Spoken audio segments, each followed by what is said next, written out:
জীবনে কিছু করে দেখাতে হলে আকাশের সেই সীমা ছুঁতে হবে যে সীমা ছোঁয়ার কথা আপনি কখনো ভাবতেও পারেন না। তাহলে নিজের মধ্যে এই তিনটি গুণ সম্মিলিত করুন। প্রথম, নিজের লক্ষ্যে পৌঁছবার ইচ্ছে, একাগ্রতা। এ আপনার দ্বারা এমন কাজ করাতে পারে যা আপনি কখনো করতে পারবেন না। দ্বিতীয়, সাহস, সমস্যার সমাধান করার ক্ষমতা। এটা আপনার দ্বারা তাই করাতে পারে যা আপনি সত্যিই করতে চান। আর তৃতীয় হল অভিজ্ঞতা। অভিজ্ঞতা আপনাকে বলে দেবে আপনার কি করা উচিত আর কি নয়।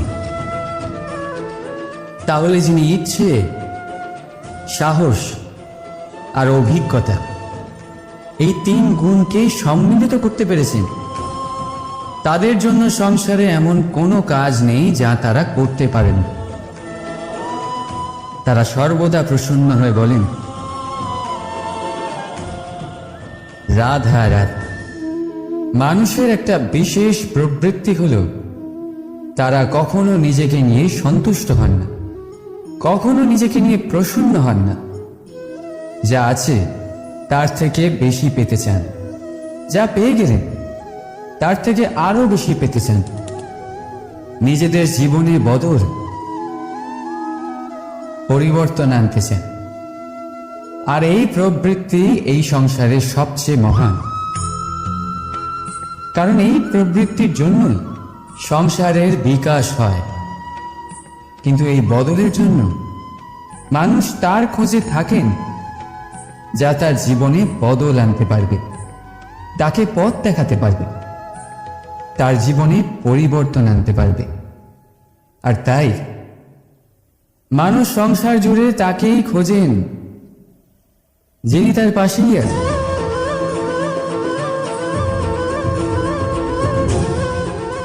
বলুন তো কে? যদি কেউ আপনার জীবন বদলাতে পারে তবে তাকে আয়নায় দেখুন। আপনি নিজেই সে যে নিজের জীবন বদলাতে পারে, নিজেই নিজের পথপ্রদর্শক হতে পারেন, জীবনে বদল আনতে পারে, পরিবর্তন আনতে পারে। তাই চিনুন নিজের অন্তরের শক্তিকে, আর এটা বিশ্বাস করুন যে এই সংসারে আপনার থেকে বেশি শক্তিশালী আর কেউ নেই। জীবন বদলে যাবে আপনার। আর অন্ধবিশ্বাস নয়, আত্মবিশ্বাসের হাত ধরুন। আপনার সমস্যা আপনা থেকেই দূর হয়ে যাবে। তাই ভালোবেসে বলুন, রাধা রাধা। প্রদীপ জ্বালানোর কাজ বড়ই আনন্দদায়ক। উজ্জ্বলতার এই শিখা যেন আত্মার মধ্যে গিয়ে মনে উল্লাস ভরে দেয়।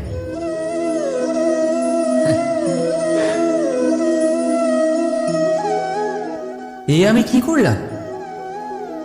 আমি একে নিভিয়ে দিলাম, অথচ এই দিয়েই আমি অন্য প্রদীপগুলি জ্বালিয়েছিলাম। কারণ যতক্ষণ এই শিখা অন্য প্রদীপগুলিকে জ্বালাচ্ছিল ততক্ষণ এই নিজেও জ্বলছিল। কিন্তু যেই ও এই কাজ করা ছেড়ে দিল তখন একেও নিভতে হল। বুঝলেন? সেরকমই জীবন হলো উজ্জ্বলতা দেওয়ার আরেক নাম। যদি জীবনে শুভ কাজ করেন, অপরের উপকার করে, অন্যদের সহায়তা করে, তাহলেই জীবিত থাকবেন। আর যেদিনই কাজ করা আপনি বন্ধ করে দেবেন, শ্বাস প্রশ্বাস নেওয়া সত্ত্বেও মৃত হয়ে যাবেন। তাই যতক্ষণ শ্বাস চলছে আশারূপী উজ্জ্বলতা ছড়াতে থাকুন। বিশ্বাস করুন, মৃত্যুর পরেও আপনি অমর থাকবেন। তাই ভালোবেসে বলুন, রাধা রাধা। যবে থেকে জীব প্রাণের অস্তিত্ব পেয়েছে তবে থেকেই আরো একটি শব্দ জন্ম লাভ করেছে, সংঘর্ষ। জন্মলগ্ন থেকেই মানুষকে বাঁচার জন্য সংঘর্ষ করে যেতে হয়। কখনো নিজের লক্ষ্যে পৌঁছবার জন্য সংঘর্ষ করতে হয়, আর কখনো যা পেয়েছেন তাকে রক্ষার জন্য সংঘর্ষ করতে হয়। কিন্তু প্রত্যেকে একই অভিযোগ করে যে সংঘর্ষ করার সময় ভীষণ কষ্ট হয়। আপনি যোদ্ধা হলে প্রহার আপনাকে সহ্য করতেই হবে। সাঁতার শিখতে হলে জলে আপনাকে প্রবেশ করতেই হবে। পায়ের তলায় তাদেরই কড়া পড়ে যারা রোজ হাঁটেন, আর যারা হাঁটেন তারা নিজেদের লক্ষ্যে অবশ্যই পৌঁছন। তাই মনে রাখবেন, জীবন ততক্ষণই আছে যতক্ষণ কর্ম করবেন। তাই সংঘর্ষ করতে থাকুন, কষ্ট ভুলে যান, আর আমার সাথে ভালোবেসে বলুন রাধা রাধা। মানুষ সর্বদা ফলাফলের কথা ভাবে, যে আমি যা করতে চলেছি তার ফল কি হবে, তার পরিণাম কি হবে। কিন্তু এর চিন্তা কেন? কারণ কর্ম যদি শুভ হয় তাহলে তার পরিণাম খারাপ হতেই পারে না। শুভ চিন্তা নিয়ে যারা কর্ম করেন তাদের ফলের চিন্তা কিসের? যারা ফুল বিক্রি করেন তাদের মাঝে সাঝে কাঁটা নিশ্চয়ই ফোটে, কিন্তু সুগন্ধ তাদের হাতে থেকেই যায়। এর সন্ধানে কয়লার খনিতে নামা ব্যক্তি কালিমা লিপ্ত হয়ে গেলেও তার হাতে হিরে অবশ্যই থাকে। তাই শুভ চিন্তা নিয়েই কর্ম করে যান, পরিণাম শুভই হবে। আর ভালোবেসে বলুন রাধা রাধা। মন, মানুষ, মান, এই তিনেরই প্রারম্ভ ম দিয়ে হয়, তাই না? কিন্তু আজ আমরা কথা বলবো মানের বিষয়। মানই সেই ভাব যা আমাদের মনকে সন্তুষ্ট করে। এই কলসিতে ভরা জলের মতো, যে জল এই পাত্রতে থাকার দরুন এর অস্তিত্ব বজায় থাকে। এবার মান থেকে আসে আত্মসম্মান আর অভিমান, আর এই দুইয়ের মধ্যে তফাৎ অনেক। যে জল এই পাত্রের মধ্যে সংরক্ষিত তা হলো আত্মসম্মান, যা আমাদের মনের সম্বল, অবলম্বন, যা এই পাত্রের মধ্যে শীতল থাকে, আর যিনি পান করেন তাকেও শীতল রাখে। আর যে জল এই পাত্রের বাইরে উঠলে পড়ে তা হল অভিমান, যা বাইরের উত্তাপে বাষ্প হয়ে উবে যায়। সর্বদা মনে রাখবে, আত্মসম্মান আপনাকে দৃঢ় করে, আপনাকে শক্তি প্রদান করে, আর অভিমান আপনাকে দুর্বল করে দেয়। তাহলে কি হতে চান আপনি? আত্মসম্মানী নাকি অভিমানী? সিদ্ধান্ত আপনার। রাধা রাধা। সমস্যা, প্রত্যেকের জীবনেই সমস্যা আসা যাওয়া করে, আর প্রত্যেক মানুষ সমস্যা আসার পর তার সমাধান খুঁজতে উঠে পড়ে লাগেন। কিন্তু যখনই সমস্যার সমাধান হয়ে যায় আমরা সুপ্রসন্ন হয়ে যাই এবং অসাবধান হয়ে যাই। আমাদের মনে হয় যে আমরা সম্পূর্ণরূপে সমস্যার অন্ত করেছি, কিন্তু কোথাও না কোথাও একটা ছোট্ট বীজ রয়েই যায়, আর সেই বীজ আমাদের অসাবধানতার ছত্রছায়ায় বড় হতে থাকে, আর তারপর মহা সংকট হয়ে আবার আমাদের উপর আক্রমণ করে। এই সংকট যে কোনো রূপে আসতে পারে, কোনো শত্রুর রূপেও আসতে পারে, বা কোনো মহামারীর রূপেও আসতে পারে। সেই জন্য সবসময় সাবধান থাকাই উচিত, কারণ অসাবধান হলে কি হয়, আমাদের সুরক্ষা চক্রে একটা ছেদ উৎপন্ন হয়, আর আমাদের শেষ করতে পারে এমন এক বাণ সেই ছেদ বিন্দু হয়ে আমাদের হৃদয়ে প্রবেশ করতে পারে। তাই যে কোনো সমস্যার সমাধান করুন, জয়ী হন, উৎসব পালন করুন, কিন্তু সাবধানে থাকবেন। আসুন আর আমার সাথে ভালোবেসে বলুন রাধা রাধা। কর্ম, ধর্ম আর কর্তব্য, এই তিনটি একে অপরের সাথে জড়িত, আর অনেক সময় এই তিনটি পালন করতে করতে আমাদের সেই ব্যক্তির সামনে গিয়ে দাঁড়াতে হয়, তার বিরুদ্ধেই যেতে হয় যাকে আমরা সব থেকে বেশি ভালোবাসি। কিন্তু সেইখানেই যুদ্ধ, কোনো ব্যক্তিগত যুদ্ধ থাকে না। এ হলো কর্ম, ধর্ম আর কর্তব্যের যুদ্ধ। এটা সরল নয়, অত্যন্ত কঠিন হয় তার সম্মুখীন হওয়া যাকে আমরা সব থেকে বেশি সম্মান করি। কিন্তু আমাদের তো আমাদের ধর্মের পথে চলতেই হবে, কারণ আমরা কর্মবদ্ধ, কর্তব্যবদ্ধ, আর এটাই করা উচিত। শুধু এটুকু মনে রাখবেন, যদি আপনার উদ্দেশ্য শুভ হয়, আপনার ভাবনা শুভ হয়, আপনি যদি কর্ম, ধর্ম আর কর্তব্যের পথে অগ্রসর হন, তাহলে এই প্রক্রিয়াতে যদি আপনাকে আপনার আরাধ্যেরও সামনে দাঁড়াতে হয়, তাহলেও আপনার কোনো ক্ষতি হবে না। তাহলে আসুন আর আমার সাথে ভালোবেসে বলুন, রাধা রাধা। মানুষের কোন বিষয়ে অহংকার থাকে? সময়, ক্ষমতা, শরীর আর সম্পত্তি। আর এই চারটেই সর্বদা সঙ্গে থাকে না। কি বিচিত্র ব্যাপার! আপনি নিজেই দেখুন, সময় আজ ভালো হলেও কাল অবশ্যই খারাপ হতে পারে। ক্ষমতা আজ আপনার থাকলেও কাল তা নাও থাকতে পারে। এই শরীরটা তো নশ্বরই বটে। যত আপনি বার্ধক্যের দিকে অগ্রসর হবেন, দুর্বল হতে থাকবেন, সৌন্দর্য ক্ষীণ হতে থাকবে। আর সম্পত্তি আজ আপনার, কাল অন্য কারোর হয়ে যাবে। আর এই সমস্ত নশ্বর জিনিসে মন কেন্দ্রীভূত করতে করতে ব্যক্তি ভুলে যান সেই বিষয়গুলি যা সর্বদা আপনার সাথে থাকবে, আপনার ঢাল হবে, আপনার সম্বল হয়ে থাকবে। আর তা হল আপনার স্বভাব, বুদ্ধি, সৎসঙ্গ আর খাঁটি সম্পর্ক। নিজের স্বভাব শীতল রাখুন, কর্মে বুদ্ধির পরিচয় দিন, সর্বদা ভালো মানুষের সাথে সময় কাটান, আর খাঁটি সম্পর্ক সর্বদা পালন করুন। জীবনে সর্বদা সুখী হবেন। রাধা রাধা। আমরা কর্ম করি, আর সেই কর্ম অনুসারে আমাদের তার ফল প্রাপ্ত হয়। এখন এই কর্ম আরো শ্রেষ্ঠ হতে থাকে, আমরা আরো প্রেরিত হতে থাকি। তার জন্য আমরা বড় বড় জ্ঞানীদের থেকে প্রভাবশালী, প্রেরণাদায়ক ব্যক্তির সাথে দেখা করার চেষ্টা করি, দেখা করিও। নিজের কর্মের বিষয়ে বিচার করি, আলোচনা করি, তাই তো? কারণ আমাদের কাজ দেখে তাতে বিশেষ মতামত সামনে থাকা ব্যক্তি দিতে পারে।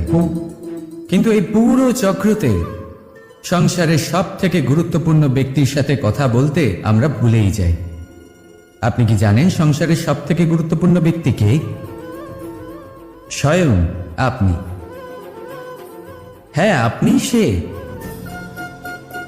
আপনি জীবিত আছেন, তাই এই সংসার জীবিত আছে। আপনি হলেন আপনার সমস্ত কর্মের কেন্দ্র। তাই এবার থেকে প্রতিদিন একটু সময় নিজের জন্য বের করে নিজের সাথে কথা বলুন। নিজেকে বুঝুন, নিজের কর্মকে বুঝুন। কিছু প্রশ্ন আসবে, কিছুর উত্তর পাবেন, আরো কিছু প্রশ্ন আসবে যার উত্তর আপনি অবশ্যই পাবেন। কিন্তু এটা করবেন অবশ্যই, না তো আপনি এই সংসারের সব থেকে গুরুত্বপূর্ণ ব্যক্তির সাথে দেখা করার সুযোগই হারিয়ে ফেলবেন। এবার বলুন, আপনি কি এরকম চাইবেন? রাধা রাধা। প্রেম, ঘৃণা, এই দুই হলো একই শব্দ। কিভাবে? দেখুন না, দুটোতেই আড়াই অক্ষর রয়েছে। দুটোই হলো সেই অনুভূতি যা আমাদের মনের সাথে জড়িত। আর এই দুই অনুভূতির সাথে জড়িত মানুষ আমাদের জন্য গুরুত্বপূর্ণ। পার্থক্য শুধু এটাই যে প্রেম পায় সম্মান আর ঘৃণাকে করা হয় অবজ্ঞা। এরকম কেন? কারণ প্রেম হলো সেই অনুভূতি যেখানে মানুষ সব কিছু দিয়ে দিতে চায়, সব কিছু লুটিয়ে দিতে চায়। সেখানে ঘৃণা হলো এমন অনুভূতি যেখানে মানুষ সব কিছু কেড়ে নিতে চায়, সব কিছু জিতে নিতে চায়। তাও প্রেমের অনুভূতি কখনো আপনাকে হারতে দেয় না, আর ঘৃণার অনুভূতি কখনো আপনাকে জিততে দেয় না। এবার কি করবেন আপনি? একটাই জীবন, ঘৃণার সাথে বাঁচবেন নাকি প্রেমের সাথে? আমি তো প্রেমকেই চয়ন করব। রাধা রাধা। পাওয়া এবং হারিয়ে ফেলা, এই দুই হলো জীবনের অভিন্ন অঙ্গ। আমরা যেমন কিছু পেয়ে থাকি তেমন কিছু হারিয়েও থাকি। কিছু স্বপ্ন সার্থক হয়, আবার কিছু লক্ষ্য অপূর্ণই থেকে যায়। জীবনে এটা হয়েই থাকে, প্রত্যেকের জীবনেই এটা হয়ে থাকে। কিন্তু কারোর সাথে দেখা হলে আমরা কি ধরনের কথা বলি? আমরা সেই কথাই বলি যা আমরা হারিয়েছি। নিজেও দুঃখ পাই, আবার সামনের মানুষটাকেও দুঃখ দিই। তার থেকে অন্যরকম কিছু করার চেষ্টা করুন, ধনাত্মক চিন্তা করার চেষ্টা করুন। মন সেদিকেই দিন, স্মরণ শুধুমাত্র তাকেই করুন, গুরুত্ব তাকেই দিন যিনি আপনার কাছে রয়েছেন। যিনি আপনার কাছে নেই তার আশায় কষ্ট কেন পাচ্ছেন আপনি? সেগুলিকেই প্রাধান্য দিন যা আজ এখন বর্তমানে আপনার কাছে রয়েছে। যেমন আমি কংস মামাকে স্মরণ করি না, যিনি আমার ছেলেবেলা নষ্ট করে দিয়েছেন। আমি স্মরণ করি আমার যশোদা মাকে, আমার বলরাম দাদাকে, আমার রাধাকে, যারা আমার জীবনকে ভরিয়ে তুলেছেন। আপনিও ঠিক এটাই করুন, আর আমার সাথে ভালোবেসে বলুন রাধা রাধা। কথায় বলা হয় জীবনে ভালোবাসাই হলো সুখের মূল। এটা সত্য। এবার প্রশ্ন হলো এটাই যে এই ভালোবাসা কার সাথে করা উচিত? যদি আপনি কিছুক্ষণের জন্য সুখ পেতে চান তাহলে ভালোবাসুন নিজের রুচি মতো। যদি আপনি কিছুদিনের জন্য সুখ পেতে চান ভালোবাসুন নিজের বন্ধুদের। যদি আপনি কয়েক মাসের জন্য, কয়েক বছর বা অনেক বছরের জন্য সুখী হতে চান তাহলে ভালোবাসুন নিজের পরিবারকে, মাতা পিতা, নিজের সন্তান, স্বামী স্ত্রী, নিজের আত্মীয়দের। কিন্তু যদি আপনি চিরকালের জন্য সুখী হতে চান তাহলে ভালোবাসতে হবে শুধু নিজের কর্মগুলিকে। কারণ সম্পর্ক যেমনই হোক না কেন কখনো না কখনো ভেঙে যাবেই। এই সংসার হলো এমনই যে যাদের সঙ্গ আমরা পাই তাদের সঙ্গ একদিন ত্যাগ করতে হয়। শুধু কর্মই হলো এমন এক সঙ্গ যা কখনো আপনাকে ত্যাগ করবে না। আপনার মৃত্যুর পরেও এই কর্ম আপনাকে বাঁচিয়ে রাখবে। তাই সবসময় মনে রাখবেন এই কর্ম ধর্ম মনে করে পালন করা উচিত। জীবনের শেষ মুহূর্ত পর্যন্ত কর্মকে ভালোবাসুন, জীবনের শেষ মুহূর্ত পর্যন্ত সুখে থাকবেন। আর আমি তো সবসময় বলি শুধু কর্ম করতে থাকো, ফলের চিন্তা করো না।